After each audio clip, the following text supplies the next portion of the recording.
kakain. My God. Nitoy, go away.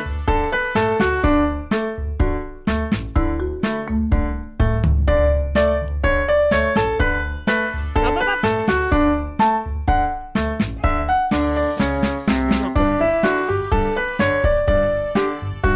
Ayun, ano sa mga hindi nakakulong na pusa. Pero may nakakulong na pusa sa labas.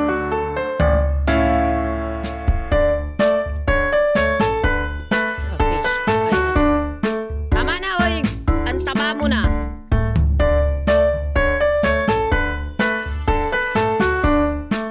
Yung aso ko nga to na makulit ko eh.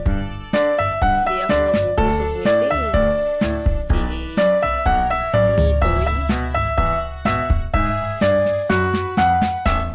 Diba sa'yo na lang yung gulay.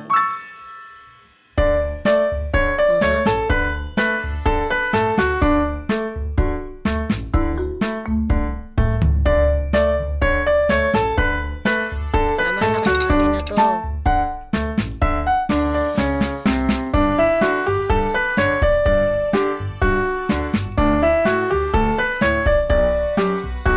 Get out na nak. Bumaba ka na. Nabubusog ka na. Kumain ka na ng cat food ah. Ang takaw. Kinapon na kasi to sila kaya ito okay lang yung gulay. Hindi ko nakakainin yan.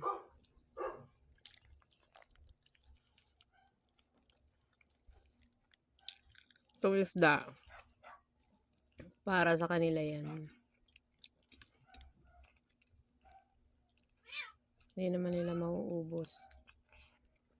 Parang bata, no? Hinihimayan pa yung bata. Ang bata matuta. Matitinik. Yung pusa, matinik. Sa probinsya, yung pusa namin, pinapakain ng tinik ngayon. Laman na yung kinakain itong pusa na to. OA. Oh.